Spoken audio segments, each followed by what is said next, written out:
Hey there. So if you found me, number one, welcome.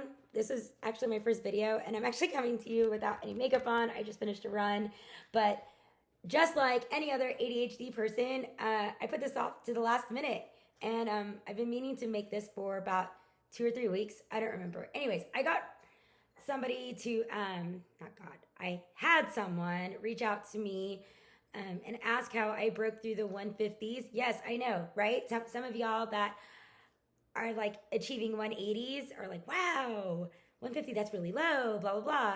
Okay, back up.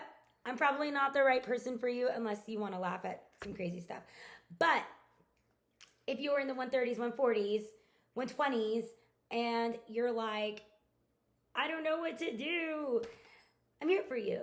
So, hello, my name is Melanie. I'm going to be making these very short videos. I'm aiming at somewhere around 5 minutes each, every day, 365 days a year. Hopefully, maybe more. I don't know. We'll see. But my point is, I want to get these very short, very quick little videos because if you're like me, and if you stumbled onto my page, you have ADHD or you are interested in going to law school. Full disclosure, I just took, did I already say full disclosure? Let's see how many, I want y'all to count how many times I say full disclosure in this video and let me know in the comments. Just kidding. ADHD brain. Okay, back to what I was saying. I took the Lsat on Friday of last week. So I'm not saying I'm an expert, but I'm just here to plant tips, plant little seedlings of things that helped me get over some of the anxiety and the edge of studying for the Lsat.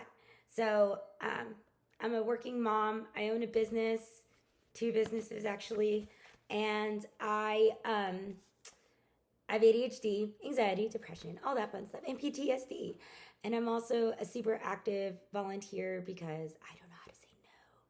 So here we are. All right, so I'm going to start at the 2-minute and 30-second mark, but today is the introduction. So, and we begin. Okay, so you want to take the LSAT and you're a little freaked out, or you've already taken it and you're like, what do I do? What do I do? Okay, today is all about reading comprehension. So I used this book by PowerScore. Obviously, I have no subscribers, so I am obviously not an ad. But I use PowerScore, and I did use Blueprint for my study materials. I also did utilize a really fantastic tutor named Brad. I am also signed up for Brad Barbay. Barbay. I'm going to make sure that I have his name right. Yes, Brad Barbay. I want to make sure. Credit where credit's due. It's going to go longer. Sorry. 6 minutes. Okay, so I did reach out to all of these really wonderful resources, and so here we go. I'm going to dissect it though, because sometimes those of us that are not neurotypical, we need a little bit more like hands-on tactile information. So for reading comprehension, the thing that has worked for me is I am not a highlighter. If not the entire, like if I tried highlighting, I will highlight the entire, the entire passage, because I used to be an English teacher, and you would think, like, look at this. You would think that like reading comprehension would become easy for me because I am a former English teacher. It is not. So, number 1, find out what kind of learner you are. Can you highlight without getting distracted? I cannot. So obviously ADHD manifests in different ways. If you think that you have ADHD, I highly recommend you going to get tested by a qualified individual and then get those accommodations. But so what I would recommend is when you get to the reading comprehension section or sections, depending on how many you have, read the entire passage slowly. Get your accommodations if you get double time, or if you get time and a half. Read it slowly. If you get a pen and paper, even better. So go through every single paragraph. Now, before you jump to conclusions, don't read the entire thing, okay? Read paragraph by paragraph. So first you're gonna start, I'm gonna look through here, because I actually have not, in true ADHD fashion, I have not finished up the entire book. I'm actually gonna start going back into it. So read the very first paragraph first, okay?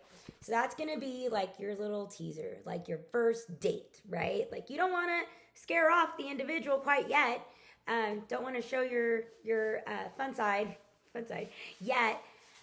Give it a teaser, okay? So, for example, what I would do is, and what I have done, is I read the first paragraph and then I take notes, right? So I am a note taker in the Lsat. You have the option to have 5 sheets of paper front and back, lined, graphed, blank, whatever you want, okay? But they have to be blank. So what I do is I hot dog it. You remember hot dog? I hot dog it and I put one side for one passage and like I just flip it. So one page, and I write kind of small, so I can get away with it. But I go paragraph by paragraph by paragraph, and I write it in my language. So, for example, there was a practice test that talked about Rembrandt and his works, and along came this researcher named Svetlana Alpers, and she came out with a whole bunch of new information about Rembrandt. So what I did is I write, you can see, 1P, and then I write like, again, I'm not like a professional, so I don't know if y'all saw it correctly. But I put Rembrandt, are they false? Like for me, that's how I like went back and I jogged my memory about it. And then I wrote Svetlana Alpers is on the case. So again, what I would say, right? And then you go into your second paragraph and you read a little bit more information, because chances are, so that first paragraph is just, again, your teaser. Your second paragraph is your second date, where you like a little bit more, that little bit of craziness out. So again, before I go past my time, number 1, read the first paragraph, sit, put it in your own vernacular, your own wording, okay? Jot down any titles that may be mentioned. If you get a science topic, make sure that you write down the title of the research or the paper that's being brought forward. And then keep going paragraph by paragraph and do dots, do whatever note-taking that you do. So if you have note-taking anxiety, I highly recommend reading the bullet journal method. This is my bullet journal. And I do have tabs just because I need to know, mine only has like 1 ribbon. So I need to know where I can find stuff. Generally speaking though, I don't know what each tab is, so I just go to it. All right, guys. I'll be back tomorrow to go over a little bit more in depth of everything. But first things first, take your time, go grab some reading passages, and just look at your first paragraph and paraphrase. It should be no more than 1 or 2 sentences. All right, I think I've gone over. So, toodaloo. Bye.